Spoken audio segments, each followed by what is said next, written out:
You know, it's funny because there's such a big conspiracy floating around the whole world right now about, some kind of a secret cabal that's running the show behind the scenes. I think that's pretty funny because that's exactly what I believe, except it's your archetypes within you. It's not some Right. outer figures. It's a projection by saying it's someone out there, it's those people over there. Label them somehow that you find the most scary. But actually, yes, there is a secret cabal running your show, and it's your inner life. Yeah. And so, you do the gods or the gods do you. I said that last time. This is the key way of thinking about life from my perspective. And, the more you know, the more you have choices of how you can express and what you want to do with it, how you want to use them as a committee of advisors. We have a lot of choice over that. It takes awareness, that takes work. Welcome back to the transmission, my friends. You've probably noticed one of my most throbbing philosophical preoccupations is how we find meaning.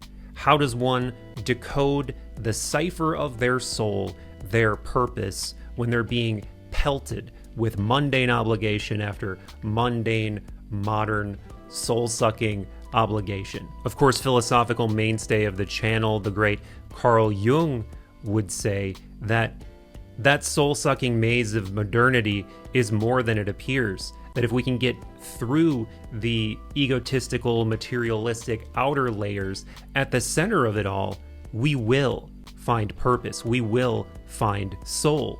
But if we do want to travel the maze, we've got to develop that mythopoetic fluency. And if we want to develop mythopoetic fluency, we have to start learning the language of archetypes. We have to learn to see their influence, both in our psyches and in the world at large. I really can't give you a just definition here, but you can think of archetypes like primordial qualities of psychic life, qualities, templates that you'll notice show up time and time again in myth, in the world, in your own mind.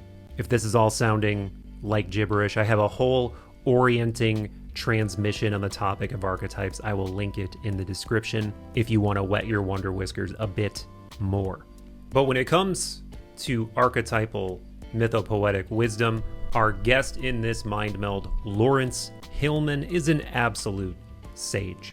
He holds a PhD in psychology. He is well versed in archetypal psychology. On that note, he is the son of the founder of archetypal psychology, James Hillman, who's had a huge philosophical influence on me. Laurence is also the founder of Archetypes at Work, and he spent his life studying one of the most influential archetypal languages in the history of humanity, astrology. He's also the author of Planets in Play and Alignments. This mind meld flows from the outset. I could just feel the quintessence tingling. We talk about some of my very favorite topics, the archetypal meaning of synchronicity, the archetypal language of dreams, and how archetypes communicate to us through dreams. We get into fate versus free will.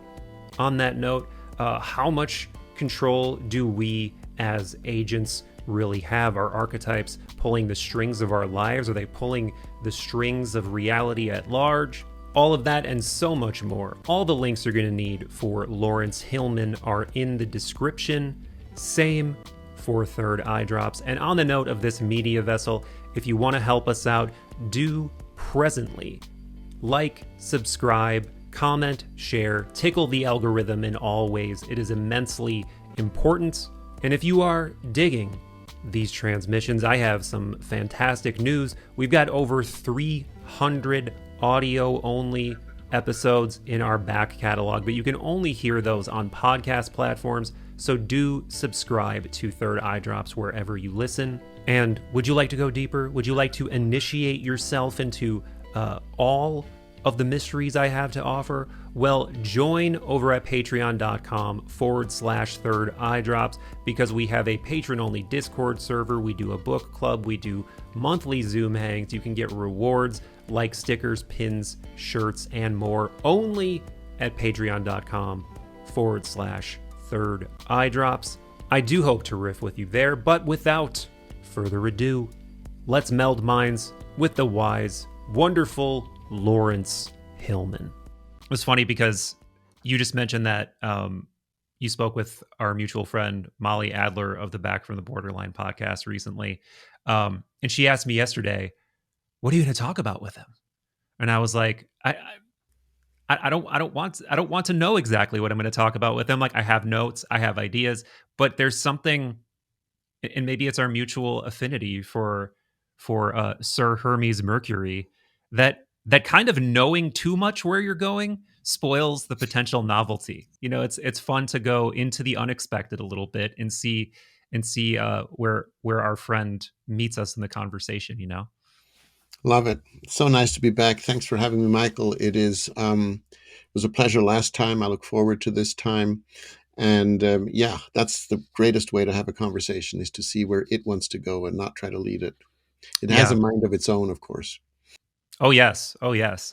And the mind of its own makes itself known. I really feel like when you go into the unknown, and especially in fields, and I guess we're jumping right into some archetypal speculation. But that archetype of Mercury, of Hermes, obviously he's associated with many things, but language is one of the primary things.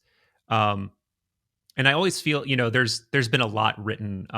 People like Murray Stein, the Jungian analyst, you know, uh, and I think Karenni, if that's his name, the one who wrote the book on Hermes, that they talk about how synchronicity becomes much more likely when you're physically entering into the unknown, and that's sort of the signature of Hermes Mercury. But I feel like the same can be said of conversation. Like because I mean, really, what we're doing is having some kind of conversational adventure, some kind of conversational travel. And it's always funny when things pop out. And I was just going to tell you about, speaking of this yesterday, a funny example. I was listening back to the reading that you did for me. Again, what could be more mercurial than orating, someone's natal chart? And as I was listening to it, I heard what I thought was my cat meowing and your cat meowing on the recording. And then I was like, that must have been in my mind. And then a second later in the recording, you say, hold on one second. My cat is, just freaking out about something. And it was also my cat. So it was at literally the same time, but my cat in real life started meowing and going crazy about something. And on the recording, your cat was meowing at the same time, to a point where I wasn't sure, like, is this recording or is this my cat? And it was both. It's so funny, just funny little things like that, which you could totally chalk up to coincidence on one hand, but on the other hand, it makes me, it's like when those one of those little shocks goes up your nervous system. Yeah, coincidence is an interesting word because it has that sort of negative connotation. Well, that's just a coincidence.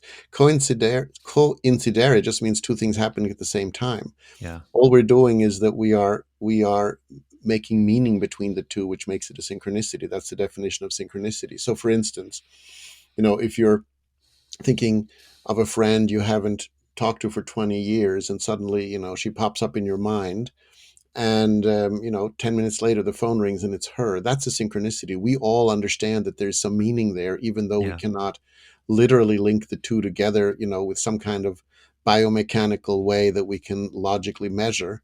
We all know there's a significance. That's what a synchronicity is. And Mercury is, of course, the king and queen of synchronicity. So making those connections and showing us that they're important to make sense of the world. We're meaning making creatures, and this Mercury is the greatest gift for that, because we are making meaning as we do. The cat's meow, that means something. We are seeking for Oh that kind yeah. of meaning all the time. Others would just say, well, it's just an accident, or not give coincidence any meaning. But part of this emerging time, I think, is that we are paying attention. There's other things we sort of dismiss, like, well, that's just a myth. Well, myth is is the most important of everything. So what culture has done with these terms, that's just coincidence, or that's just a myth, is actually, we should turn that around and say, yeah, thank goodness we're recognizing the myth, or thank goodness we're recognizing the coincidence. Thank you very much, Mercury, for making that clear to us, Yeah, or Hermes. absolutely. Yeah, this is a topic I talk about a lot, synchronicity. I've talked about it from so many different angles, but it's one that really, really not only interests me, but I know interests the audience. And I don't want to gloss over this idea of Mercury being the sort of presiding archetype over synchronicity. Um, because with somebody as as archetypally literate and fluent as you are, I'd like to hear your take on why that is, and hear you riff on it before I stain it with my own. Well, it's not staining; it's just a different perspective. But um, it's a part of us. It's an archetype. And so the way I look at the world is that we have all these inner characters, and Hermes, Mercury, the storyteller, as we call it in the archetypal world, is just a part of that. But it's more. It's also the trickster. It's also these. If you have to give it one word, I think the best one you can find in the English language is storyteller. It is the part of us that wants to make connections, that connects with others, that is longing for making meaning out of connections. In other words, join the dots and so on. It is all those gifts that come with communication, with good writing, with interesting reading, with finding people in networks that we want to connect with. The Yeah, internet right now is full of mercurial work, as people are looking for people of like mind or people of different opinions they can yell at, or something is like there is Mercury is very active in the world generally, and therefore also in all of us generally. And there is a huge longing, but it's all the way back from the telephone operator, who's making connections, hold the line while they're plugging plugs in and out of a about a board, all the way to someone who sends out 5,000 spam emails per second. That's also Mercury. So it's all that mercurial part of us that does this work. It's connecting. And like any archetype, we can go overboard or underboard. Basically go too much, or underboard is not really a word, but we can do too much or too little of it. So if you have too much Mercury, then you're, data obsessed. You are a trivia hound. You just need yeah. facts on everything, and you can also become a liar. You can become your stories become so big and so multiple that you just don't have. Fake news is a classic too much Mercury kind of Ooh. expression, and and so it's just, what can I get away with? And there's, Wag the dog. Remember that one? Yeah, yeah, yeah. That one was, I think it's one, that's a fabulous example of too much Mercury. There are movies that show this archetype really to the extreme.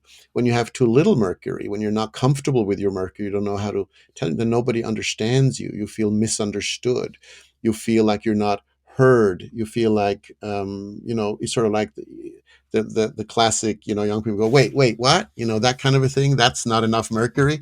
What's happening that I'm missing? Then you get this, FOMO of missing out on everything because Hmm. I'm not connected.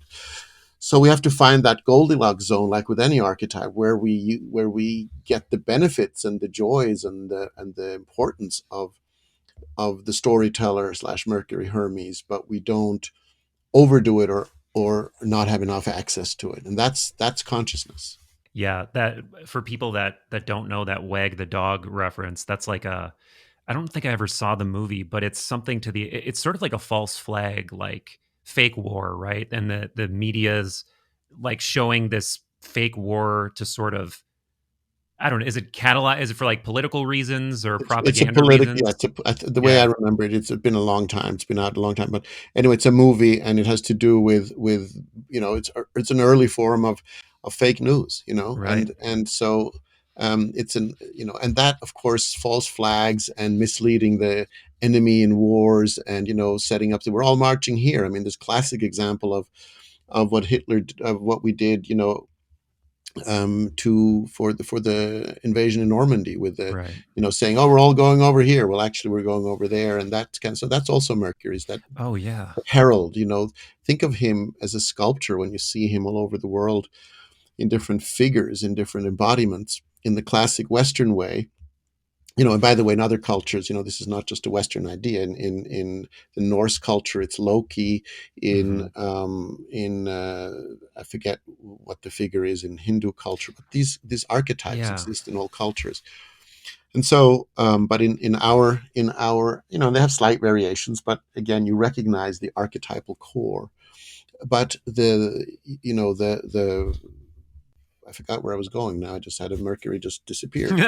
That he'll do that, or yeah, it'll do that. Yeah, Um, it will yeah, do that, right? yeah. And it's not gendered. Yeah, you're thanks for making that correction, because although interestingly, when I did some research on Mercury years ago, I found very, very, very few female embodiments of this Mm. archetype, which is just, a gender problem in the world in general of male domination. There are some Japanese figures of foxes that are Oh female, yeah, yeah, that yeah. are really wise, but they're and Kitsune, smart and yeah. tricksters. But there's not many. They're quite rare. Most of Hmm. these figures turn out to be the trickster figure, and the storyteller figure turn out to be male. Yeah, this But that's alone. an error, and that we are going to fix. So we just don't want Th- to think. We don't want to think about archetypes as being gendered at all. That gets us down a very boring conversation that doesn't it, really serve the purpose. yeah, it does, and at the same time, genders themselves are archetypes. And then Right. also, I was having a really interesting conversation with one of my patrons recently. Or I don't, I shouldn't even say she. I think she prefers the pronoun they. They are trying to square the circle of what these archetypes of like anima and animus mean for them.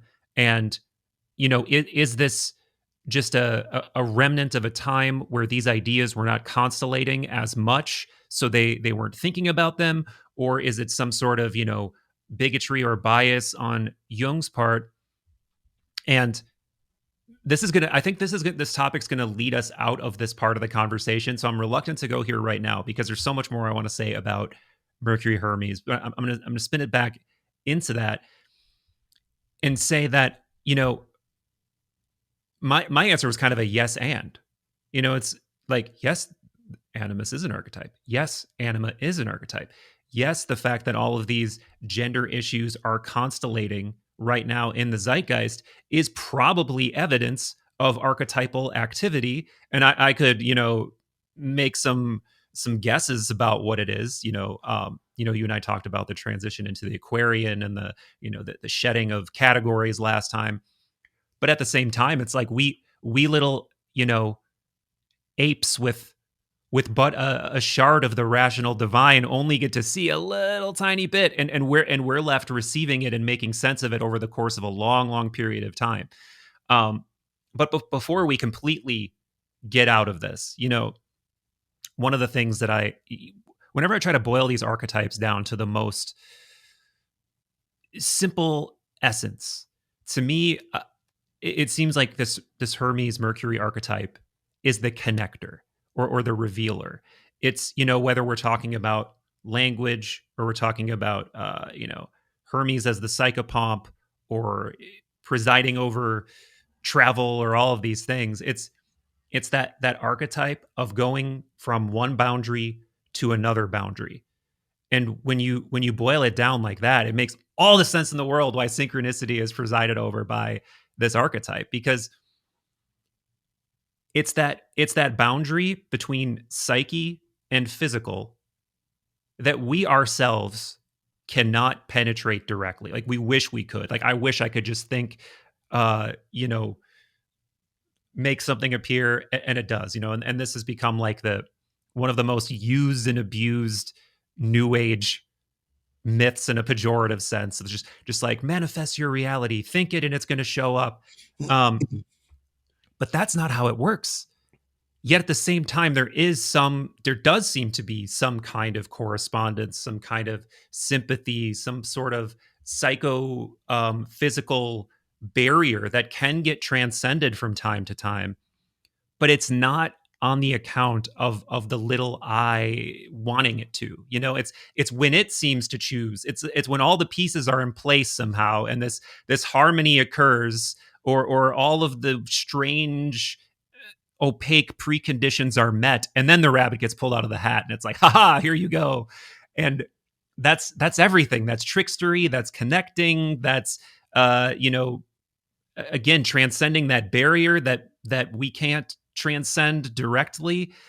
So yeah, that, to me, it just makes so much sense why that archetype is associated with synchronicity. And it's tempting to go as far as to try to ascribe some direct intention or teleology onto the thing. Like it wanted to tell me that exact joke at that. It feels like a punchline being delivered sometimes, you know? And yeah, it's just a nice little harmony of all these like mercurial things happening at once, it seems like. Also, remember that in Greek mythology, Hermes had a child with Aphrodite. Mm-hmm. Hermes and Aphrodite, that was the hermaphrodite. Yes, So the whole gender question becomes much more interesting there too, because that is the sort of the ultimate in many cultures, um, like the Hindu culture, on some level extols or even worships hermaphrodites as a way of they have it all. They have the feminine and the masculine in one, mm-hmm. and so again in Greek mythology, Hermes was of course masculine in that context, but we have to look at these as archetypes and we get beyond that. And there are lots of problems with Jung's work around gender. And there's people who have, strongly criticized it but we have to put things in context of when they were written. Absolutely, yeah. You can't knock it, if consciousness is where it was, where it is now, if that had been there then, or sensitivities had been there where they were, we were in a much more, hierarchical Swiss, I know that system, I grew up in that system, um, it's a very male dominated top down structure, and it's very clear what your role is if you're a man or a woman. And so much has changed in those 70 years or so, so we really need to update the thinking too, but that does not mean throw out the baby with the bathwater. There are lots Right. of fantastic ideas that can be, again, the archetypal model allows us to get past those problems by understanding that archetypes are not gendered, but they're universally expressed through the person, whoever that person is. That helps us get past that hurdle very quickly and easily. Yeah. Yeah, it seems like the deepest kinds of wisdom are these squaring the circle kinds of wisdom, you know, where it's almost portrayed like, you know, like the ultimate symbol of this is like creating the philosopher's stone, or, you know, the the the red stone of alchemy, or achieving the redness of alchemy.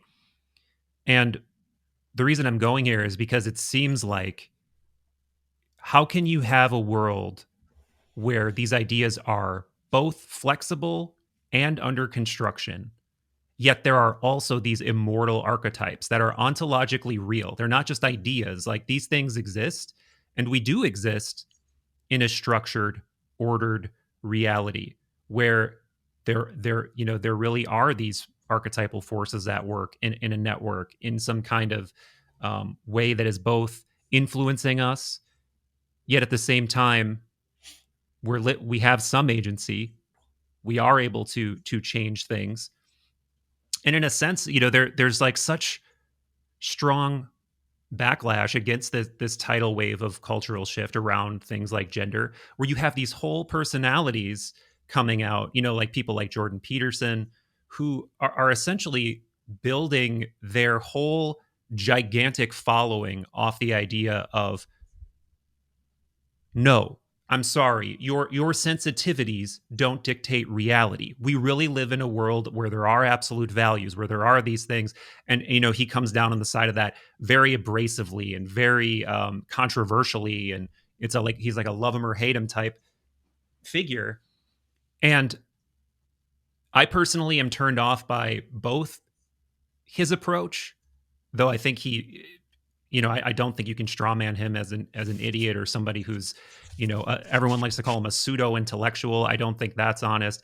And then I also completely see the other side, and that, like, no, this is not simply wishful thinking. This is not trivial. Like, this is really a crisis that I'm going through, and it's speaking to something not only that I'm going through, but it actually, in a strange way, sort of proves some of the points that Jordan Peterson himself would be making. Like, yeah, okay, so if we do live in this world of absolute values, where there are real archetypes and there are real things and concepts matter and everything's not just, you know, postmodern, what does that mean? Like I was alluding to earlier, what does that mean that something like all these gender issues are constellating, these Okay. archetypes are constellating? It's like you use your own rationale to explain, what you're talking about, because Yeah, it's this an is, but this interesting. is, this Yeah. is, to me, this has a pretty clear answer. Hmm. And again, I go back to the three-layered cake. To me, that explains the world. That's my Rosetta Stone. Yeah. Three-layered cake. Top layer is behavior. That's what we do. It's measurable. It's often repeatable. It is factual. It is, left brain. It's scientific. Whatever. That's people's behavior. I walk down the street. That's a behavior. You can do that too. You can do it differently. Whatever. That's behavior. We can ask the question, why do people what they do? So let's take the current times, and there's a lot of anger in the world. So we could say, Yeah. why is everyone so angry? That the behavior would be, there's a lot of anger. We can see that and measure that. Yeah. But if we ask the question why, we can ask that with a lot of different lenses. So the first Right. lens might be a psychological one that you and I would pick, and we might say, well, it's because people were have been raised in by angry parents who didn't feel like that enough, or they were falling behind, and so they were hit, or they were screamed at, or whatever else. That's one option. That's a psychological explanation, developmental one. Another option would be to say it's culturally where we live in angry times. It's a historic things. It's angry times of breakthrough and breakdown or whatever. Different perspectives. So every anthropologists will have their own views. So everybody will have their own why as the middle layer. We're going beneath that in these Yeah. conversations. We're going to the archetypal level, um, which is one that actually understands and explains that behavior up there. So if you're saying that people, so Peterson's dyad, which is the dyad of the culture of the time, is not archetypal. It's up here. So it's Mm. fine for up there, but it's also playing right into the where we can't solve anything, because then you're either with me or against me. It's the line in the sand. Yeah. I either hate you, I love you. It's black or white. It's left or right. It gets really boring really quickly, and it just doesn't have. It's not understanding its own limitations of being stuck in a model that is no longer enough, because that model, as we know, no dyad, a tug of war, can never be resolved without someone ending up in the dirt, and probably everybody ends up in the dirt when you have a tug of war. So that's not a solution. The only way to get out of a dyad is Jung, as Jung taught us, is to throw in the third, which Right. is the tertiary function, or the third, which is something new and alchemical. That's what we are needing to do, and that's what archetypes do. That's what archetypal thinking does, because it says we don't have to get into this conversation. If we look at the archetype, we can simply ask, how are you choosing to express that archetype in your life? If you are aware, this is a study I recently just heard about. I have to go do some research on it, but it fascinates me. If you are aware in any given situation, you have a 50% chance to make a different choice than you would just instinctively do. So, like, it's the 10-second rule: take a deep breath before you hit back, something like that. Mm. You know, that's that's consciousness. If you're not aware, you have a 4% chance of doing something different than you would instinctively do. Mm. In other words, consciousness or awareness gives us options. And while people think they have a lot of options, well, I'm free to do what I want and I have this and that, they actually have very few options, because they're very unconscious of most of what they're saying Yeah. or most of what they're doing, because it's in context to what other people have told them. So this actual reflection, and again, we can drop from that behavior and screaming at each other into a deeper level by looking at the archetypes. I'm just curious at the archetype that is emerging from the storyteller that Peterson is telling the world. And I can look at it psychologically, why he feels he has to do that or whatever else. That's his story. But none of that to me is as interesting as the underlying archetypes, because then I can make a choice how I respond to any given situation. So, but he is trapped in a model that is the model that is dying. And that is why he's so popular, because that model, that fight is extremely relevant right now. It's the Trump fight. It's the ones of, with me or against me, or, left or right, or they're killing us. Everybody's saying they're killing us, the other side. And so it doesn't mean they're equivalent. It's very clear to me which side is morally, more congruent. There's no question in my mind, but that's a different conversation. But what we're seeing, without judging it, just what we're seeing at the behavior level, is a complete split And to me, that split has to do with the fear of change. It's all about fear of change. And so if I, there's the fantasy on the right that if we go back to 1950, somehow things will be good again, like those times were any better. When women were in their place and everything was clear and we knew Right. what was up and what was down, and it was pretty simple. We no longer live in a simple world. We talked about that last time. It's a complex world now, and Yeah. complexity capability requires different skill sets, and people don't want to dial those in because it takes more work. It's harder. It's much easier to just hate someone than to actually talk to them. Right. Yeah. And this is perfect because now we're in this novel territory where I am in real time grappling with the tectonic shift that you're causing in my psyche. Because if I combine what you just said with what I posed to you before that, all of that, I'm sitting here now recalibrating how I balance these two things of both living in dynamicism and choice and free will, and strongly suspecting, um I rarely use the word believe, so I go with strongly suspecting, um that we do live in a world of archetype and correspondence and larger structures than we can possibly fully grok. And to me, again, the fact that we are moving into an archetypally different kairotic quality explains the whole thing. Because, you know, whether you've swallowed this red pill or not of correspondence and archetypes and astrology and all of the stuff that comes with that, really the whole picture that the Western esoteric wisdom tradition proposes throughout thousands of years, as soon as you're willing to really put that on the table as something that you're willing to consider, the next step is to say, all right, well, what is it saying? And it's saying that we should be experiencing exactly what we're fucking experiencing, which is like everybody having this kind of psychic whiplash where we were in this way of being and we're moving into a new way of being, a way of being that, by the way, is an archetype of, like we were alluding to before, you know, um, breaking down of power structures, breaking down of ideas, breaking down um, what used to be the monolithic holders of value to a more equally distributed way of being.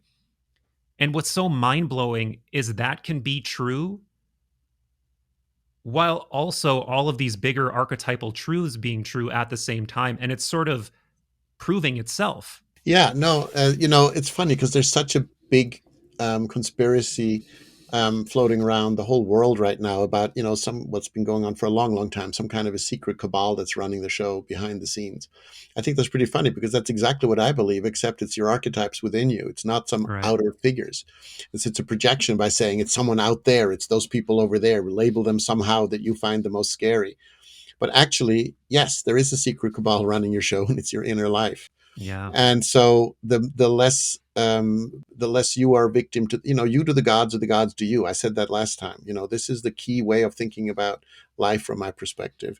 And the more the more you have choices of how you can express and what you want to do with it, how you want to use them as a committee of advisors, as opposed to as a committee of screaming kids who want whatever they want.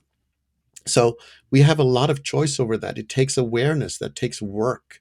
People don't want to work. They want to do things simply because it's much easier. And I say that very broadly. That's certainly not true for everyone. And there are a lot of people seeking right now. But sometimes it takes a lot of breakdown for people to be vulnerable enough to be able to do some inner work and really find out, how these things work, and study themselves and have some experiences. Giant boost in breaking down the veil you talked about in psychedelics right now, because people Yeah. are really trying to make that connection that they have missed because the modern world doesn't offer that connection to them, that mystical connection. Yeah. And so there's also great fear. What will happen if I go there, and what will I lose, and will I no longer be allowed to go to church, and all these kinds of things people ask when they start a personal journey. And you know what? It's all just introspection. if we are reflections of, the divine in some way, then we are essentially doing divine work by looking at ourselves. There's nothing wrong with that. And if a religion pushes against that and my introspection into that, then I would really question that religion. So introspection and finding out these inner stories. And by the way, that has been a threat to the church forever. Yeah. The mystical path, because it says, well, no, I don't have to go through your doors to get to God. I can go through my own inner experience, and that's of course a threat, because then who's going to pay the tax? So literally that was the issue. And then Martin Luther said, yeah, guess what, you don't have to go through those doors. But then of course he said you have to go through my doors, so that kind of Right. started the same thing, different club. But yes, so there is this notion that somehow the world is a a dangerous place, not realizing that we are that place, and we are the ones who are making these decisions, and that are creating the world. We're creating the reality around us. We're not victims to some other people. This is really a year where I think action really matters. Voting really matters. This is a year where getting out there and doing something about what you're not happy about is much more important than tweeting about it. So I'm really hoping people, take action and see what they can do in their personal environments to make a difference. You're doing it your way, and I'm doing it my way, and I hope everyone else does it their way, because that is just what we need. We need to do something to change that to it takes actual doing. It doesn't take just Yeah. thinking about it, talking about it. No question. No question. And I fully agree, while also, in perfect sort of paradoxical theme here that's emerging. I both agree and couldn't be more disgusted at the political process and the options that were being given. But that said, I think one of the larger tensions here is this, again, if I had to boil it down, is the tension between how can we have these, the conspiracy underneath all the conspiracies of the archetypes being these locuses of kind of psychical gravitational pull in a way that they just can't be escaped. Like they're always operating, they're always exerting control over you to lesser and greater degrees. How do we square that with agency, with free will? It's essentially the fate versus, free will question that people have been grappling with since antiquity. I mean, seriously, I've over the I last have year, I've Yeah, yeah, I have a lot to say. great, great. Like I was just to serve it up, put the spices on it. Over the last year, I've been going pretty deeply down the Western esoteric, Platonic, Hermetic rabbit hole. And one of the things that you find when you do this is that there were a multitude of thoughts on this question. Some people within, who today we look at as like, oh, these are largely Platonic thinkers. They may have 180-degree different interpretations of this stuff. Like some believed in absolute fate, like you could not escape your fate. You might as well settle into it. You might as well enjoy it. And I mean, even what fate means is a, a malleable question. But I'll just leave it at people came down on completely different sides of this. Like, no, you ultimately have agency. You get to control your fate. Don't worry about these archetypal forces, what sky you were born under. Yeah, they're kind of real in a sense, but you still get to make the choices. And then some people are like, no, you're acting, you're part of a divine correspondence that's been, that chord was struck the moment you chose your fate and the whole, Platonic myth of and now you just get to experience it based on all the momentum that and the the whole chorus of correspondence that was going on at the moment of all of this happened. So yeah, where how do you land on this, Okay, Laurence? so we can start with Jung. Jung said freedom is the ability to do that, to gladly do that which you must, or something like that. So the ability to gladly do that Mm, which you must. wow. So that is his definition of freedom. So what we mean here is that we have, of course, we have choice. So another metaphor we can use that would be useful is that of the acorn. Yes. That my father uses in the Soul's Code. So the acorn is set, right? The acorn contains within it if we are indeed acorns, and that's the a different image from someone who says, no, we're blank slates and we're getting filled up as we're born. Yeah. Acorn says there's actually already a whole oak tree is in that acorn, but not just its biology and its genetics, but also its beauty, its ability to give shade, its ability for lovers to lie under it and kiss. All of this is also already in that acorn. It's an image of tremendous beauty in addition to the practicality of the genetics. But things happen. So the acorn, the oak tree is now 3 foot high, and a deer comes by. I don't know if deer like oak, but let's pretend they do, and eats off a branch because it's hungry. So that branch isn't going to grow, but we know from biology that some other branches will grow more. Similarly, whatever happens to that person who is born as an acorn, you know, gets different kind of support or non-support. Now, is that support, um, you know, random, or is that support part of the oak tree plan? That we could argue that's where it gets a little more tricky. My belief is, from having worked for 46 years with people very intimately and seen this question, again and again and again, thousands and thousands of times, the more I work with people and the more I look at charts and ask this question to the universe, the less I think we have free will. Because it's just so incredibly often how people just live out exactly what's in their chart. How is that Yeah. possible? I've seen it thousands and thousands of times. And so the choices that we make matter. If you saw the movie Sliding Doors, one of my favorite movies ever, the one where the essentially there's two stories. In the first story, first half of the movie, Gwyneth Paltrow, I think it is, jumps through a sliding door in a subway, and then gets home, catches her husband in bed with someone else or something like that. Then the movie stops. All this drama unfolds. In the second movie, she doesn't jump through the doors because it's just the last second. She lets the train go. She misses that situation. Has a completely different story. So Hmm. the vectors change based on that decision, that moment. Right. I Right. think of that a lot. And yes, I think, but who is making the decision at that moment, to me, is a Hmm. more interesting question. And is that decision being made in a larger plan? The more that I think about it, the less I believe in free will for human beings. And that is a very anti-American thing to say, because this Yeah. whole country is built on free will and you can do whatever you want and go west, young man, and grab your gun and be independent and all those things. But I've just seen it too many times. How is it possible that people just live out exactly? Now, they don't live it out literally, but they Right. live it out archetypally. And so we have literal choices. I can certainly decide what I'm going to have for lunch. That's not predetermined in the stars. But the bigger pictures, that I met my wife, that you and I are sitting here talking, these kinds of things, if you start to see them in a larger context of meaning making of life, are a much, much more wonderful way to live life, I think, than to think that it's all on me and I'm making all the decisions. That's incredibly egocentric and really, really limited.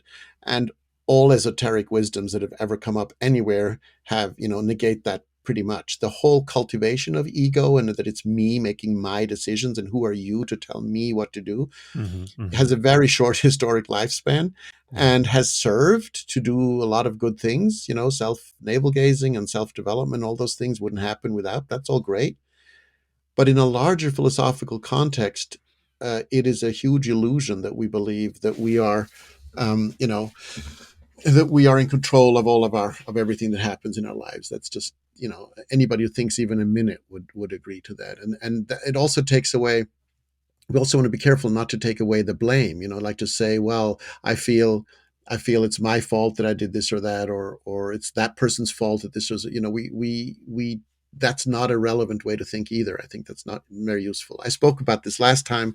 I think with you, the three ways to go through life. The first one is that things happen to me. Right. Life happens to me, victim, right?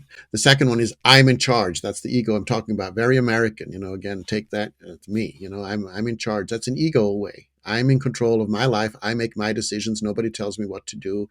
I'm a free person, that kind of a thing. Yeah. And the third one is life is already happening and it's my job to co-create with what's already emerging. which requires me to understand what's already happened and have some kind of a language to read what's emerging in my personal life and in the world at large. And I use astrology for that. You can use other tools, whatever tool works for you. You can use psychedelics to get a sense of what is emerging for a person and what is emerging in the world, and then to co-create with that rather than to try to control it, which is Right. again an ego place. People are so afraid of this idea that they don't have as much free will as they want to have. It's like, nobody wants to be a puppet on strings and things are happening to us. And meanwhile, people are so willing to give up their independence politically. I find that really fascinating. Just tell me what to do. Just give me a father figure who makes all the decisions. I don't want to make all these decisions. This incongruency is stunning to me and blatant to me. And the same people who are afraid that, I want to make my own decisions don't want to make them. I totally see your point, and it's a little, it might be even a little more pernicious than some people think, because I'm sorry to say, but there are people listening to this right now that are guilty of essentially just downloading a template of thoughts, right? By associating with X, Y, or Z political group or social group. If you are taking that as your primary lens, all ideas now must go through that funnel, and you must either square them with this operating system or discard them. And that for sure is diminishing whatever level of free will we have. But what I was about to say before, in terms of the, no matter which way you're looking at this free will question, whether it's like the reductionist materialist way or it's this, Western esoteric way broadly that includes archetypes, astrology, correspondence, whatever, they're both telling you that it's at least limited. Like these people like Sam Harris and Sapolsky say you have zero free will, which I disagree with for too many reasons to even go into right now. I guess I'll just name one. It's sort of like when you straw man one side of the argument so much that you're not even able to use its primary strength. Like, I feel like that's what they're doing, because if you are assuming a materialist reductionist reality, that means psyche in and of itself, soul in and of itself, doesn't exist. So now you've like removed the primary argument with which you could make some kind of, free will statement. So there is no real argument that you can make. You know what I'm saying? But regardless, I do acknowledge that whatever the set of circumstances are, we are living in a limited free will type of situation. And the acorn theory, thing that your father, James Hillman, proposed in Soul's Code is really one of my favorite ways to balance the two. Because and this, by the way, comes from the myth of Ur in Plato's Republic, which I recommend everybody read. I've also covered that in a past video, which I'll probably link to. But it's essentially this: it's that you do live in a world of structure, of meaning. You could sort of call it karma, but at the same time, you do what you want with that hand that you have, sort of within reason. And I kind of like that. I think of it like, do you know what an open world RPG is, Laurence? No. So it's sort of like a video game where you have a character, and maybe you choose a class for the character. And let's say you choose a primarily magic wielding class. They're going to have certain attributes that align with that, and you're going to want to take them in that kind of a direction. And if you keep trying to use that wizard as a warrior, it's not going to work very well. Like, they're going to be a very shitty warrior, and you're going to feel like, man, you know what? I just keep feeling like maybe I should be a wizard. I don't know.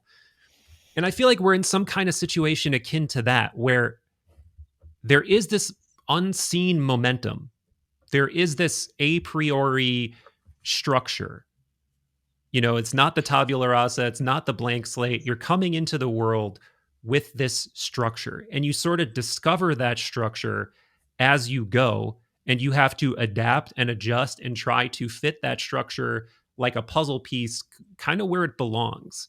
or you to go back to the RPG analogy, you explore that world and you operate in that world in a way that fits with your personal whatever Yes. talents. Yeah, Yes. I mean, this that's is how the I try to square the two. absolutely. I use a slightly different metaphor, but same idea. I said, look, when someone talks to me about free will or again, freedom is to do gladly that which you must. I tell people if you're 6'8", you're not going to become the world's best jockey, no matter how much you try. Right? You're just too tall. And if you're 4'2", by the way, you might become a great basketball player. And if you're 4'2", you're not going to become the world's best basketball player, no matter how much you try. But you might become the world's best jockey. In other words, be who fits you, be Yeah, who you are. And this is part of the American fallacy. Anybody can be anything. Anyone can be president. Anyone can be, this kind of idea of that of self-made life and the self-made man and pulling yourself up by the bootstraps is very much an ego-driven notion, but that also has, if you go back a little bit deeper, that you find those kinds of ideas in Enlightenment, and you find those kinds of ideas in rationality, and in and it's a good business model. you know right. so it really has, it's rooted in those kinds of ideas. We've sort of come to the end of that, we've come to the end of the all the gifts that were given to humankind by enlightenment and great medicine and these kinds of things, that we have clean water and it's all great, lovely, flying cars, beautiful, I love it. However, it's not enough. There's a soullessness in all of that Yeah, that is missing. So the Cartesian split that brought us to where we are now has to be filled, which is the great gift that we really got from Jung and the first step psychologists, which said, people were starting to wonder. Romanticism came up at the same time, and people were longing for meaning. There's all of this, rational, forward-going thinking, clarity, didn't fill a certain part of us, which Jung then called the soul. And he talked about the third thing outside of the Cartesian split, the tertiary piece that soul brought us, that Jung brought us, was soul, and that's huge. And now, the same conversation is still going on, but it's much more dire because some of the consequences of the split have become much more, um, you know, uh, dangerous to humankind as a whole, with environment and all of these things. So we need to do different. We need to reimagine the soul piece and bring it back into the conversation with at least as much vigor as Jung brought in then. yeah, yeah. I feel like there's probably two ways that people are hearing this. One is that they feel like I don't feel any design or teleology in my life. I just feel like I'm floating. I don't know what to do. I don't know what I'm passionate about. And that kind of person wants to believe that they come into the world like an acorn and that they just want to become the oak tree and like settle into it. But then I can also see the complete opposite in that I don't want to be controlled. I don't want to be the victim of all these circumstances. I want to maximize my free will. I want to maximize my freedom. I want to see all the puppet strings that, are exerting control and, if not snip them, know at least how I'm being manipulated. And I wonder if there's yet another square to be circled there, or if that's just like a peculiarity of personality that, in and of itself, is actually pretty instructive if you find yourself going one way or the other. Right. No, I get it and I understand. Again, as my father used to say, know what tree you're sitting in. Doesn't matter Yes. what tree you're sitting, but be aware of the tree you're sitting in. So as long as somebody's aware that, hey, I want to be, so let's look at this as a dream. Let's not be too literal and too personal. Let's just think of it as a dream. So someone comes to you and says, I had a dream that I was completely, I was fighting, all these influences. I wanted to be really clear that I had my own choices, and I don't want to be a puppet on a string. I wanted to be free, and I felt I was in chains or whatever else. Let's say someone brings that dream to you, and you wonder what that might mean for that person. And it would be an interesting thing. So again, what does it say about the person's, maybe would be more interesting to ask there is, so what is it in your life that makes you feel so oppressed? What are you so afraid of, if there's a larger order of things than your own ability to control your Mm-hmm, life? mm-hmm. And that is a really, well, I don't want anybody to tell me I just want to be free. It's the American thing. That's what most people will tell me when I ask that question. Well, we don't have to have a clear answer. We don't have to label the person anything, but it would be an interesting reflection. So to me, I look at it archetypally. Saying I want to be free, I need to be free is an expression of our inner renegade, and probably some explorer there as well. Hmm. So if your renegade is off the charts, then nobody controls me, nobody tells me what to do. You can easily overplay that archetype. And there's lots of people, you see them all over the place. You see them on the internet, you see wherever you want to look, you see people overplay an archetype. Well, right now overplaying the renegade is particularly popular. So nobody tells me what to do, I'm a free person, right? You hear that a lot. Don't give me the rules.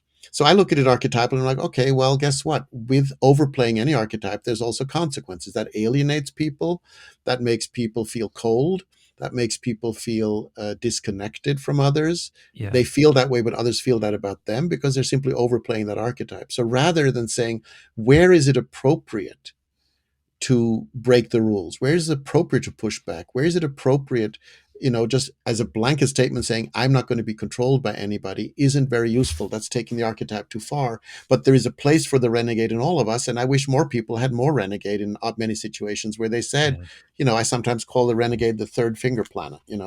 It's the part Yeah. of us that says, nobody tells them what to do. Get out of here. That there's a place for that. Um, and it's like any other thing. It's just an archetype that's showing its head in this particular way. And to be aware that that's what's going on, to me, would be the choice to maybe tone it down or apply it more appropriately so you don't have the negative consequences of overplaying it. Right. And the other person who says, I don't want to, it's all preordained and I don't have any control over everything else, they might not have enough renegade because they just want someone else to pull the strings, and they don't want to, or they say, I don't feel it, but if I had it, then I would have my rules. Because before, institutions like the church or culture in general gave us those rules. If you were a woman, your choices were to become a housewife or a teacher or a nurse, maybe a flight attendant if you were lucky. And that was it for many, many, many, many years. Um, and now, there's no limits. So these choices, some people don't like choices, and they say they like choices, but it was much easier when there were no choices, some people believe. That's another reason to try to go back to the 50s or 40s. It doesn't work that way. Human beings evolve, and now choice is part of our burden because we have all these possibilities. We've created all these different things. Used to be you walk into a cheese store, you want yellow cheese or white cheese. Now it's 175 different kinds of cheese. People are overwhelmed with those choices, Yeah. and sometimes just want it simpler. Just tell me which is the best cheese, and I'll walk out of here with that, or the Right. cheapest cheese, or the greenest cheese, or whatever it is that you're looking for. They don't want all those options, and I'm suggesting that if you activate or cultivate your archetypal language, you have a way of understanding these behaviors in yourself and in others to make sense of them, to make meaning of them, to then make a choice based upon the appropriate archetype for the appropriate situation. That's the language you're learning. Yeah. Yeah. There's like, in speaking of tertiary, there's like three different ways with this conversation I would love to go right now. And I'm just going to list them off. So hopefully we don't forget them. One is you brought up dreams. Dreams is such fertile, interesting conversational territory, is Mhm. particularly in the context that we're in right now. Two is among these thinkers, that have now made really canonized all of this stuff in the psyche. There were some who believed in a process of fate escape. And I think that might be fun to bring up because it's kind of counterintuitive. Like at the outset, I think the rebel would love this idea. And I think when you get to the punchline of it, the rebel would begin to hate the idea. So that's kind of interesting. And then I three, have a huge thing to say on the fate escape. I'd love to awesome, get into awesome. that. So keep going. Yes, yes. So Third one. so so the third thing is okay, so if we are in this situation, something akin to the acorn becoming the oak tree, where it's a sort of limited free will. It's more of a quest to express the nature of the self to the greatest degree, akin to growing into the greatest oak tree. And of course, I think this fits directly in with Jung's individuation. Jung also used the oak tree analogy, which I came across recently. Hmm. I thought that was totally your father's thing, but I read that exact thing that Jung wrote as an analogy for individuation and what that means and what that looks like, and some of the really esoteric elements of that he talks about in the Red Book that I'm wondering if you've read and have thoughts on too. So I think we can hit all three, but whichever of the three is tickling you most, Lawrence, please Well, the go fate there. escape is a great one because it kind of continues where let's start there if that's Yeah, okay, of and course, then we'll sure. talk about the other one. So the fate escape is like this. First of all, what are you escaping from? So to me, the idea. Well, I also sometimes use this term. What I say to people is, I say, I don't think the Dalai Lama is subject to transits the way you and I are. Yeah, Here's what that means. So transits are, momentary planetary constellations in real time, and they activate things in us at certain times. So if we have difficult times or depressed times or happy times, those kinds of things are shown in the transits because it's what's being activated synchronistically through what's going on in the sky. That's sort of the key idea of astrology, as above, so below. I'm teaching a master class right now on transits, and then I will teach one again. So if someone is more interested in that, I can get deeper into that in other places. Also, on chart readings, I do master classes on that as well. However, so the so what do I mean with that? The Dalai Lama is not subject to transits the way you and I are, because he has a different level of consciousness. And when you have a different level of consciousness, you have choice.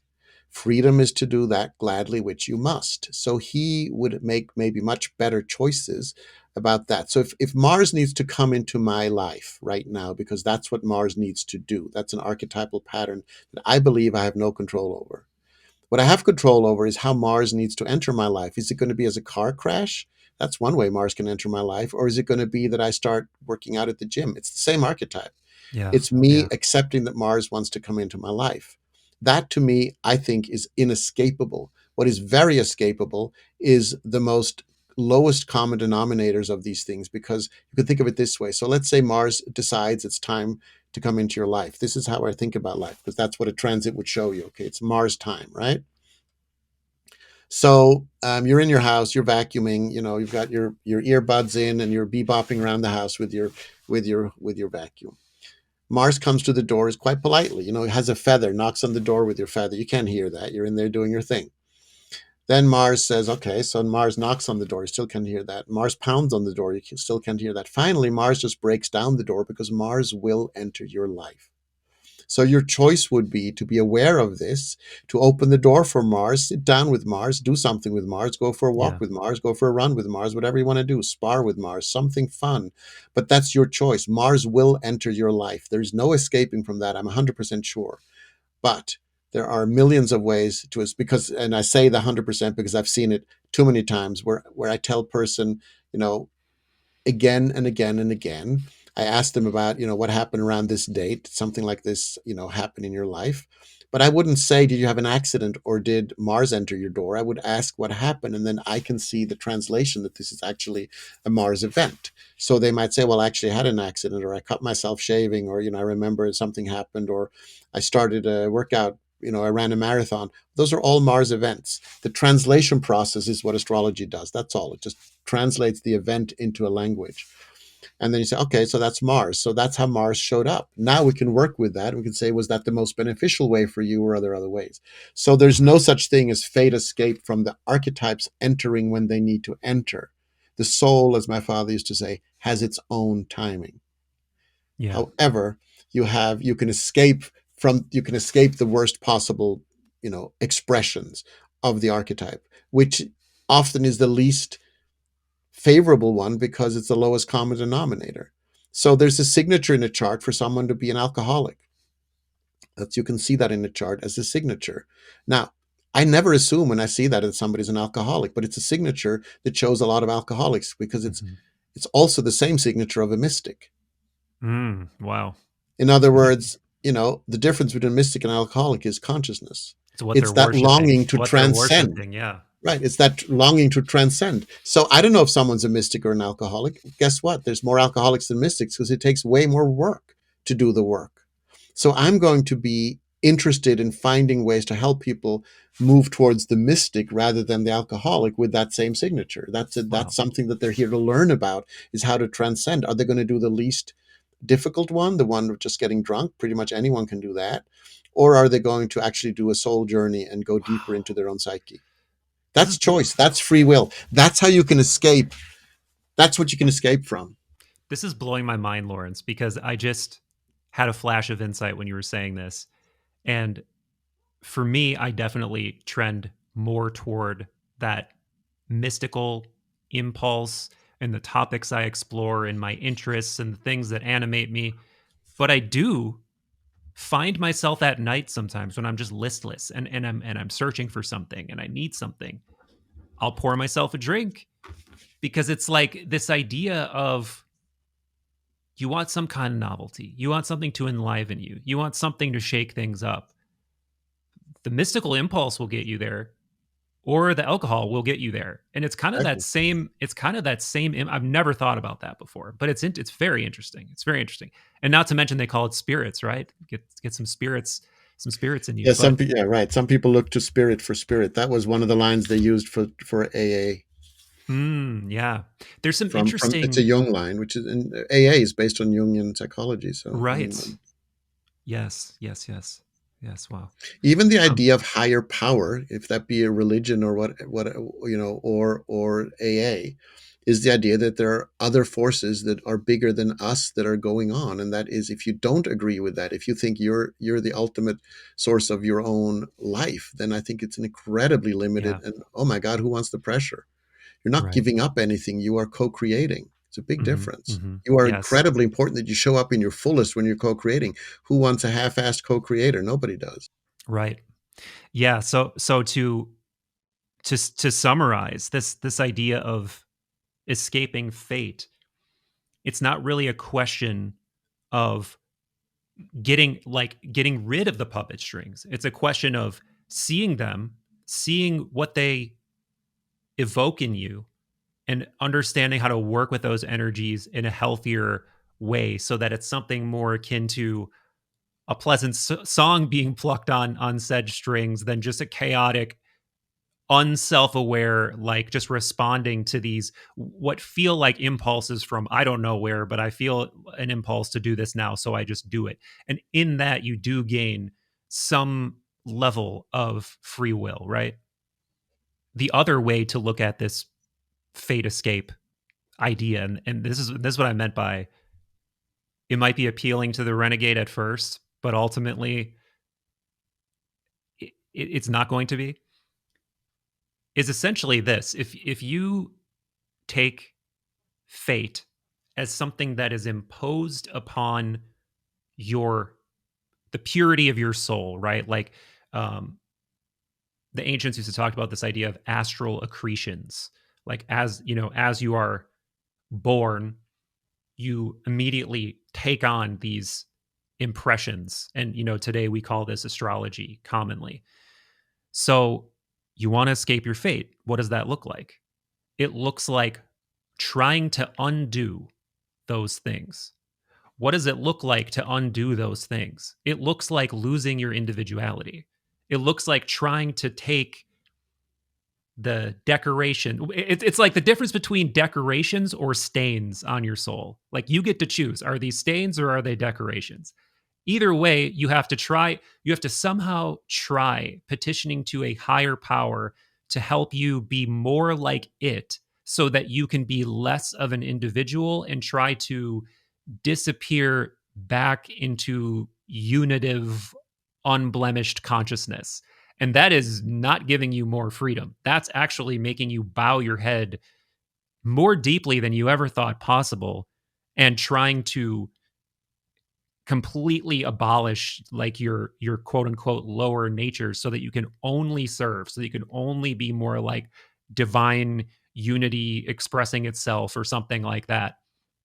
And that's like, this is sort of like what the Gnostics were proposing with these ideas of the planets as these like archons or these forces of like, uh, you know, power that are just keeping you in Plato's cave through your passions and your desires and stuff like that.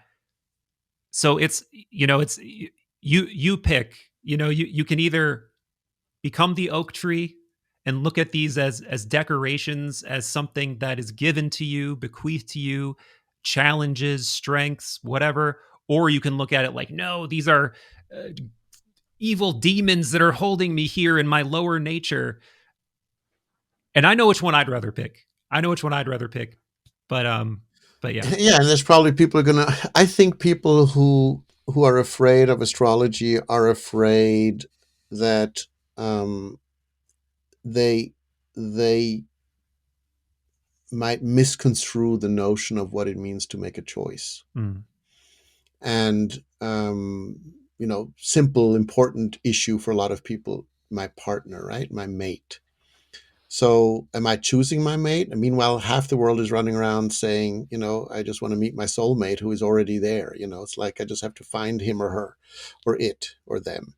So there is this notion of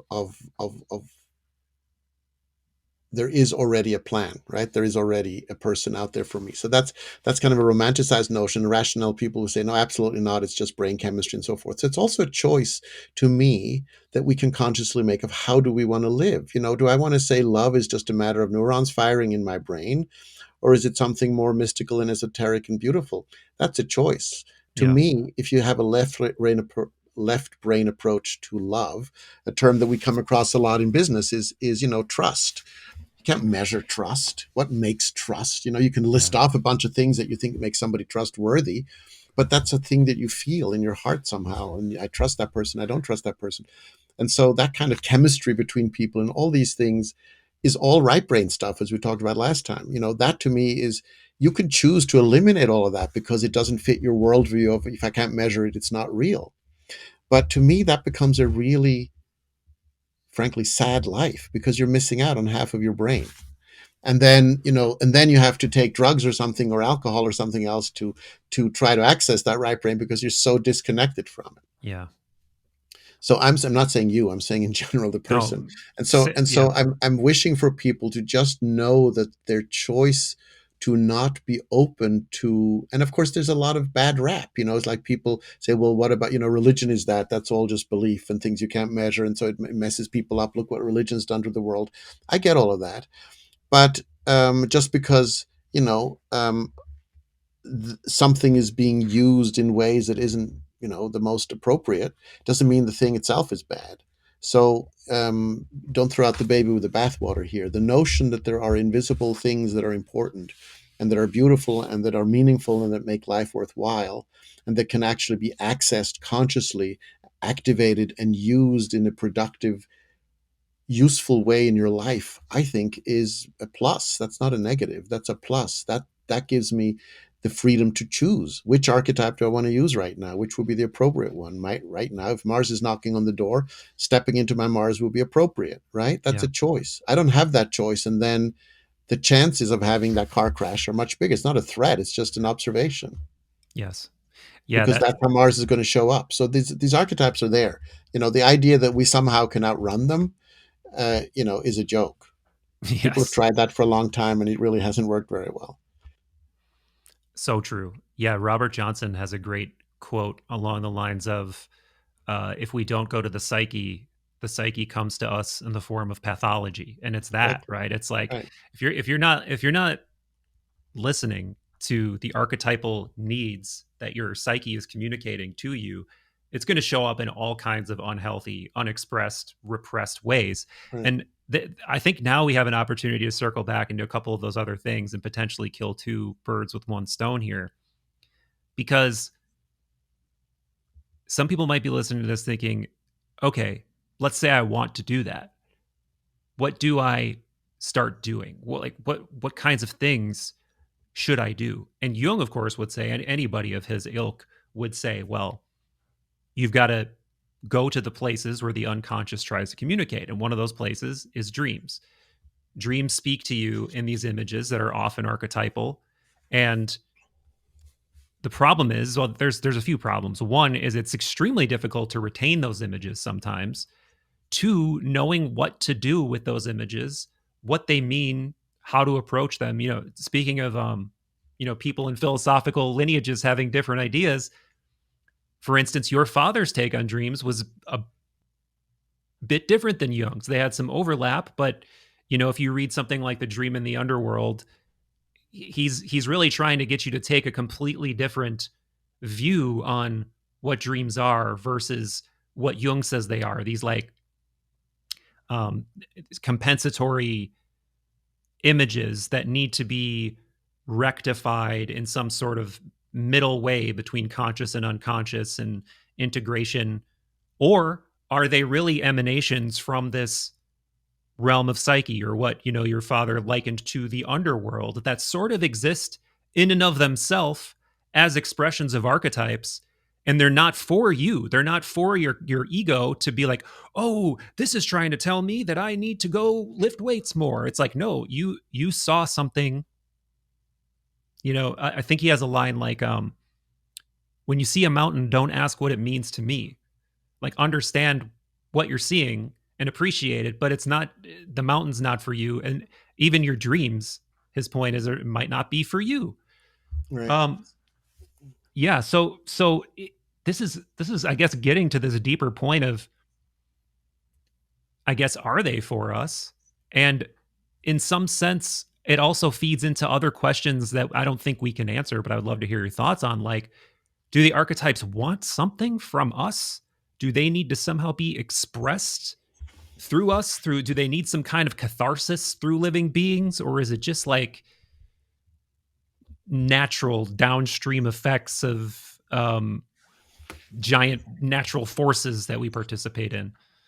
Let's start with the latter part of the question. I think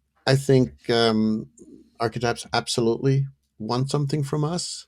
They want us to pay attention to them. I sometimes think of our inner life as a bunch of kids in a classroom, 10 Mm. kids, 10 planets, 10 archetypes.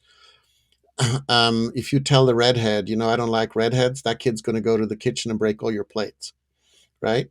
So we can't ignore a part of ourselves. That comes at a tremendous peril. I've seen people try to do that forever. I had a CEO in a room last week in a group, with a bunch of other CEOs who said, "Well, I don't do feelings and that kind of stuff. That doesn't really do much for me. I don't need to do that. I'm an old-fashioned leader. That empathy thing, that's for HR, literally."